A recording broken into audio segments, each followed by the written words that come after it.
Well, ladies and gentlemen, good morning, good afternoon and good evening. Welcome to 100x DNA. Tonight we have a very exciting training and it's called the 15 Classic Styles. And we're going to take a deep dive into the science of DISC so you can become more influential, so you can become more persuasive. And once you understand these 15 different pattern styles, it's very easy for you to be able to point them out in a crowded room and then know exactly what to do to become more influential and persuasive. Now, the number one reason why we are using DISC is so we can make the invisible visible. We want to be able to execute our strategy and get our clientele to use a DISC report, because what it brings to the surface is their behavioral style. There's no more second guessing to what it is. You will have scientific evidence to what their behavioral style is. So let me ask you, what do you think's better? To assume somebody's behavioral style, or to use scientific evidence to be certain that you know what it is? What do you think's better? To assume or to use science? Exactly, it's to use science. So we want to make the invisible visible. Now tonight, let's get our head in the right place. This is our business in a box manifesto. And these are powerful words and phrases that are designed to capture your attention. I know you're busy. You've got families to take care of. You've got careers and businesses to run. And what I want you to do is I want you to get your headset, your mindset in the right place before we begin. So what jumps out to you tonight? Quickly go to the chat box. Tell me what words and phrases stand out to you tonight. Maybe it's I can save you 20 years of self-discovery. Maybe it's the ability to walk into any room, lead any team, and coach anyone. Maybe it's to never make another bad decision. Why do we make bad decisions? Because we assume. We have personal biases and we don't get the facts. So what grabs your attention tonight? Go to the chat box. Let me know. Is it trusting in science? What stands out to you? Bartholomew, emotional intelligence leads to performance. Absolutely 100%. 58% of your success in your personal and your professional life is going to come down to your level of emotional intelligence. And the best part about emotional intelligence, it's not fixed. Emotional intelligence flows just like water. The tide comes in, the tide goes out. And your levels of emotional intelligence will change throughout your life. It can change for the better, and it can change for the worst. Now, who here believes that having a higher level of empathy is better than having a low level of empathy? Who here believes that having a higher level of empathy is better than a low level of empathy? Well, the beautiful part about emotional intelligence, there's no better and there's no worse. It's only what works for the situation. Now, I was doing some coaching recently with $1 billion business, and the leader had a low level of emotional intelligence. Now, that actually helped him do a lot of business deals, because when he would buy a business in distress, he could walk into the room and he could fire 200 people right there and then, go home and not lose a minute of sleep over it. Now, if you have to turn around a business, is that a powerful skill to have? Yes or no? That's a powerful skill to have. But if you have overactive levels of empathy, are you going to be able to perform that role effectively? The answer will be no, you won't be effective in that role. So there's no good or bad, there's no right or wrong. It's just what works for the particular situation. Now, who here believes they have a high level of empathy? Give me a wave. Excellent. Who here believes that their empathy gets in their way of building their business or making sales? Give me a wave. Give me a wave. Sometimes we care too much. Oh my gosh, I can feel their pain. I've been exactly in this situation in the past. And what do? We stop doing our job. We stop presenting. We stop closing, don't we, Elise? Oh my gosh, I can feel their pain. That's when your empathy becomes a problem.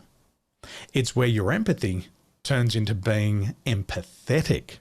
And then you get caught up in emotions that don't even belong to you.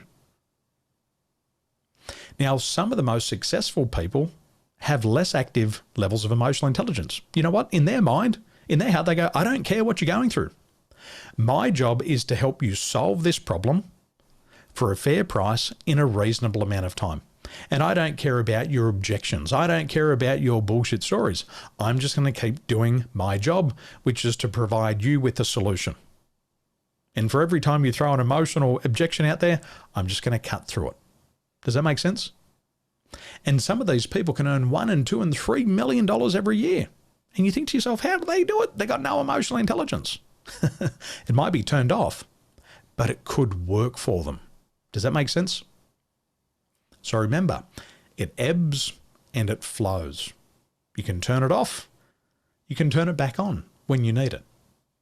And if it doesn't work for you, if it's working against you, you can simply tone it down.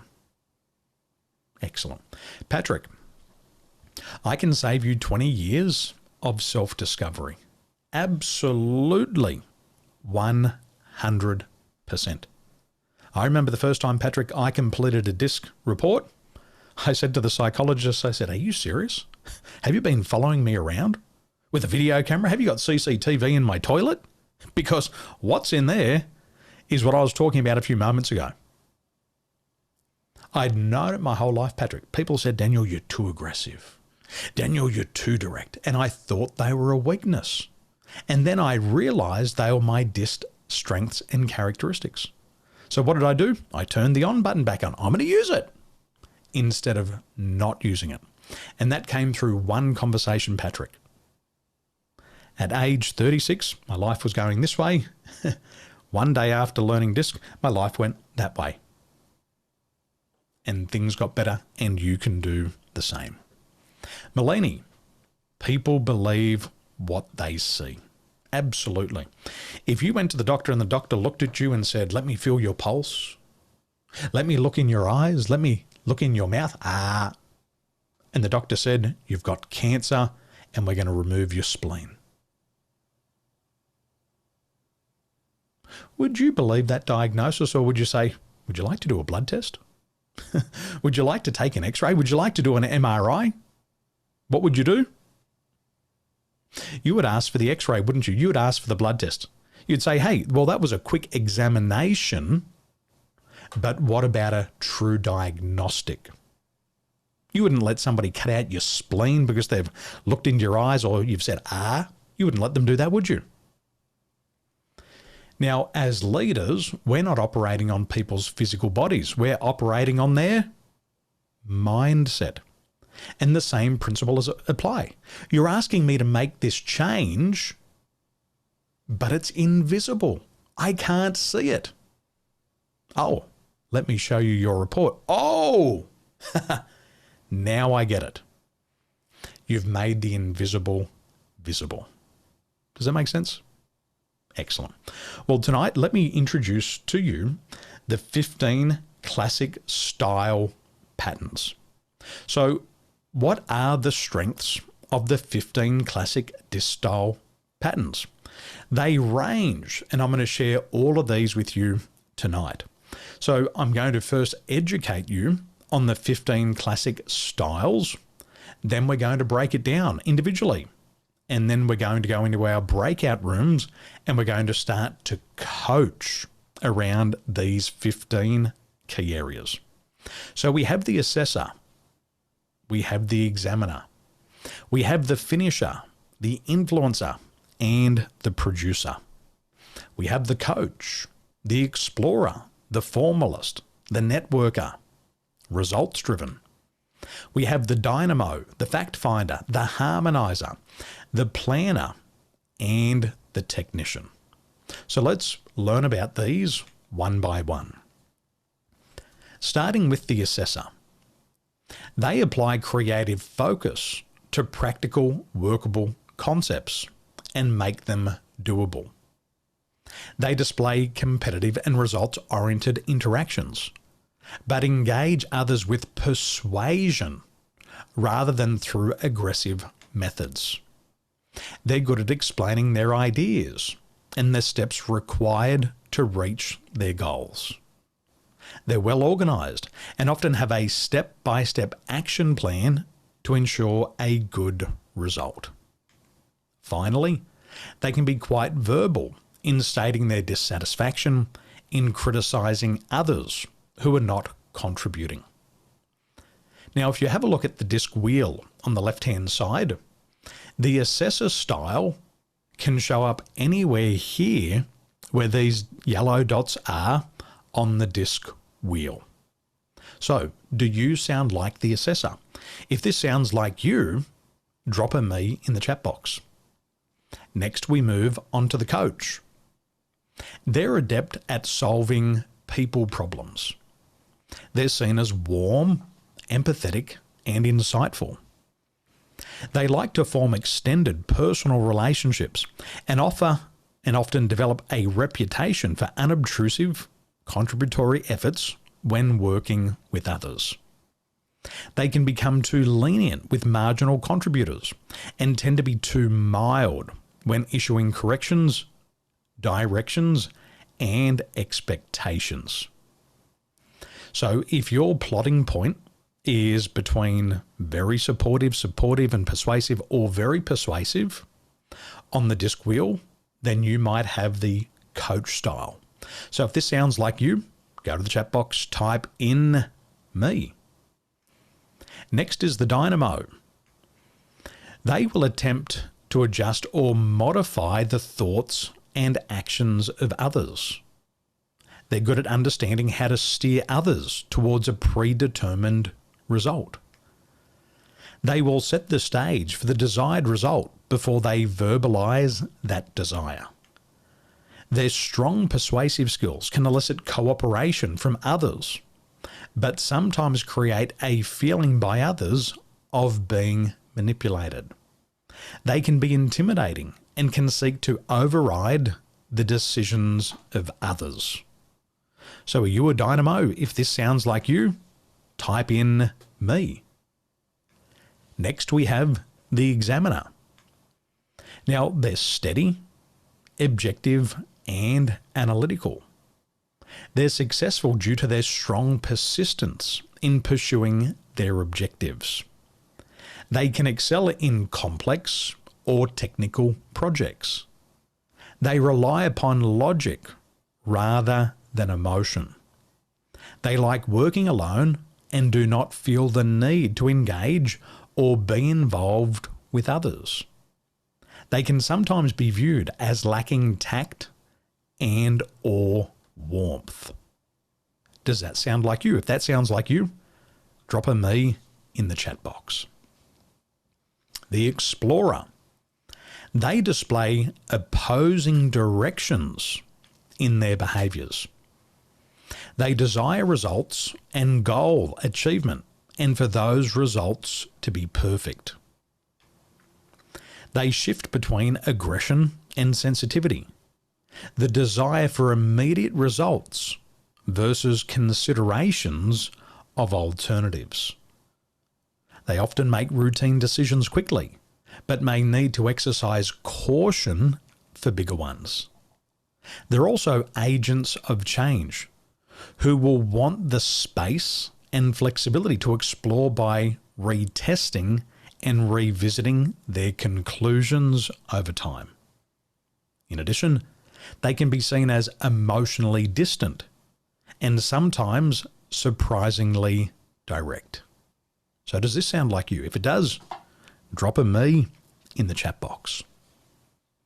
Next is the fact finder. They have highly developed quality control and critical thinking ability.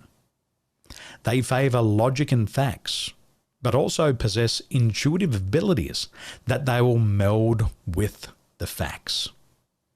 Preparation is essential prior to action. And they may appear shy, but can work with others who have similar high-quality focus. They may avoid confrontational situations, and because they need to get it right, they can delay decisions. And if they make a mistake, they will likely research additional material to support their original choice. So does this sound like you? If it does, type in me into the chat box. Next, we have the finisher. They have a strong sense of personal accountability and results orientation. They will likely demonstrate a keen interest in the quality of the work being done.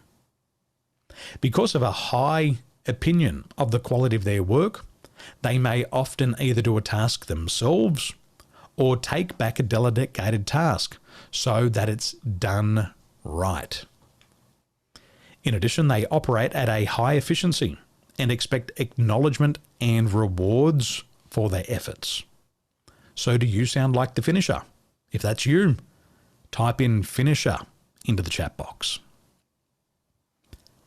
Next is the formalist. They rely upon procedure and structure in all aspects of life. They're detail-oriented and seek perfection. They need to know the expectations and the timetable for their work. They can get bogged down in details and will not rush important decisions. Also, they will take a risk if they have the facts to support it. And they may be initially suspicious of personal compliments, praise, or flattery. So is your style the formalist style? If it is, type formalist into the chat box. Next, we have the Harmonizer. Now, they have a balance of both interpersonal connections and goals and objectives. They're supportive and make others feel included and extend a hand of friendship. They tend to be well organised and deliver effective results. They're service-oriented. The Harmonizer style is quite good at taking on and helping with tasks that others may struggle with themselves. In addition, they do not like conflict and may avoid connections with assertive individuals. So, do you sound like the Harmonizer? If you do, type in Harmonizer into the chat box. Maybe you're the influencer. You enjoy working with others. You'll be viewed as friendly, even as they seek to accomplish their personal goals. They often gain the respect and support of others and aspire to positions of authority, and it is important that they look good to others. The influencer likes variety in their day, but can be too optimistic about others and tend to believe they can influence others more than they likely can. Also, they often need analytical support to offset their tendency to proceed without all the facts. So do you sound like the influencer? If that's you, type influencer into the chat box. Or perhaps you're a networker. Now, the networker may have many personal contacts who support their efforts. They're outgoing, socially comfortable, and make friends with ease. They promote with enthusiasm and draw on their contacts to help them achieve their goals. They're quite optimistic, which can lead to misjudging others. And they may not spend time on considering negative consequences of their gut feel inclinations. And finally, they can overtalk as they pursue their objectives. So, are you a networker? If this sounds like you, type networker into the chat box. Or perhaps you're a planner. Planners blend well with most others. They have moderate behaviours with unobtrusive behaviour. They're likely considerate, helpful and patient. They'll also build a social relationship with a limited number of associates. And they're most effective in specialised areas of expertise. They'll be well planned and consistent in performance. They don't like fire drills. And finally, they're good at contributing to projects and activities. Now, does this sound like you? Are you a planner? If it sounds like you, type planner into the chat box. Or maybe you're the producer. Producers follow their own path and will seek new projects and challenges. They tend to be self-reliant and like to solve their issues without asking for help. Their independence fosters innovation that is strongly advocated to others. Being in control is important to the producer, and they can push back if challenged. They have high expectations of others and be quite critical if expected results lag. And they can be seen as uncaring and at times difficult to work with. Now, do you sound like a producer? If you do, type in producer. Next, we have results driven. The results driven person will display strong self-confidence that may be viewed as arrogance. They'll pursue options that challenge them to achieve goals. They like difficult tasks, unique opportunities, and seek positions of authority. And they also avoid constraints. When it comes to rules, they can be viewed as loose guidelines, and they'll act quickly and become impatient and critical with more methodical and analytical people. So, do you sound like the results-driven person? Is that you? If it is, type results driven into the chat box. Now, the 15th style is the technician. Now, they seek projects in their areas of expertise, and they constantly challenge their own work and results. They're likely knowledgeable in many areas and are easy to work with unless their expertise is challenged. They're quality-oriented and expect strong results from themselves and others. They can also become critical of others if they achieve poor results. And finally, at times they can become too inconsistent on doing things a certain way. So, are you the technician? If it sounds like you, type technician into the chat box. So these are the 15 classic style patterns. And there's a couple of questions here that I'm going to attend to now, and we're going to come back and review these. Caroline says, why do I have so many similarities? Good question. Go to the chat box, Caroline, tell me, why do you think you have so many similarities? Bartholomew, he's 3 different styles. He's a coach, an examiner, a harmonizer. But you can only be one, my friend. Caroline, I am fickle. Is that the answer? Do you know what the answer is, ladies and gentlemen?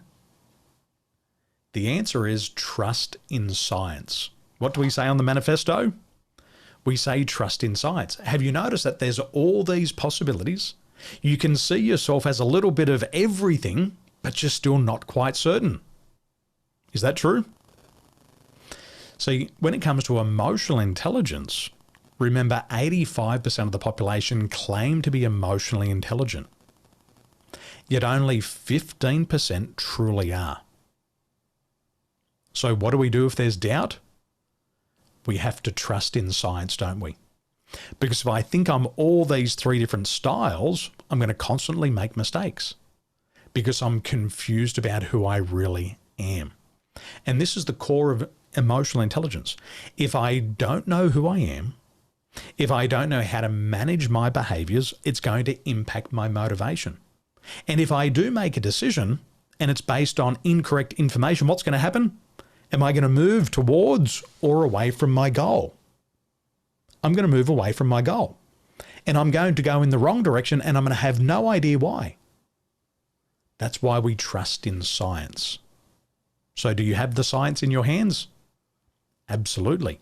You've got your reports there in front of you. What I want you to do is I want you to remove the confusion and trust in science. So go to page 10. Go to page 10 of your DISC report and it will tell you. What did we say before, Patrick? I'm going to save you 20 years of self-discovery. You can do this in a matter of seconds.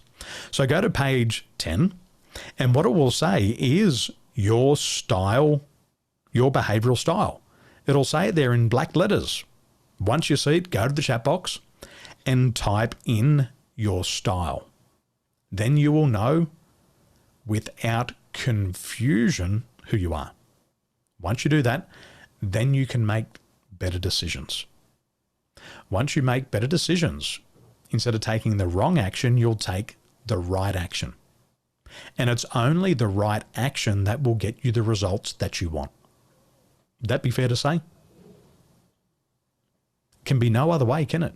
If you take the wrong action, you'll never get the right results. Bartholomew, you figured it out, my friend. Harmonizer.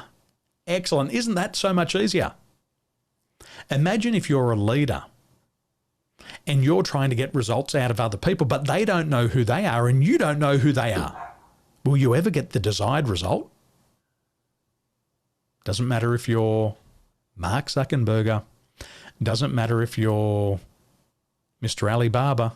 It doesn't matter if you're Elon Musk. If you don't know, you are incompetent, correct? If you don't know, you're incompetent. If you don't know, you're also ignorant. And as leaders, do we want to set up our people for failure? Yes or no? Bartholomew, don't say yes. Bartholomew is saying, yes, I want to set, no, like this, Bartholomew. No, you don't want to set up your people for failure. You're the leader. What type of leader would do that?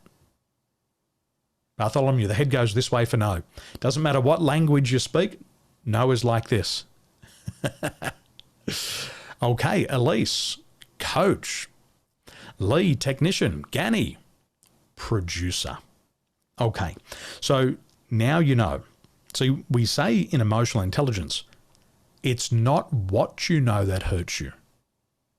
It's what you don't know that hurts you. And that's ignorance, isn't it? It's what we don't know that hurts us. Caroline. Oh my gosh, Caroline just got clarity. It's not because she's fickle. It's not because she likes to experiment. She was trying to make a decision about her behavioral styles with her own cognitive biases.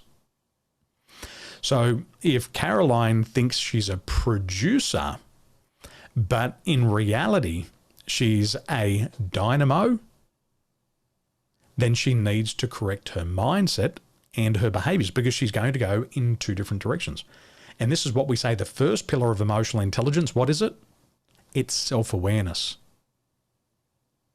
If I'm not aware, then I can't regulate. And even if you have very high self-regulation skills, but you lack awareness, you're going to have a lot of problems.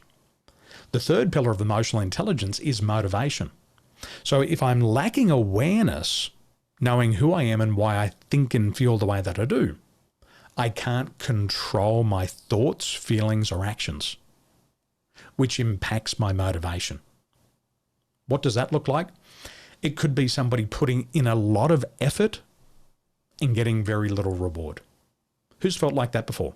You put hours and hours of hard, back-breaking work into your business and you're not making money. Who's had that feeling before? Who's been through that experience? Malini hasn't? My gosh, where have you been living for 60 years, Malini? At least it's never happened to you. My gosh, I'm going to come and live on your planet. Everybody's had that experience, haven't you? You've put a lot of energy and effort in, but you're not getting the desired result. You're not getting the return on your time, your energy, your efforts. And it all starts with a lack of awareness. Is that making more sense? This is why it's so important.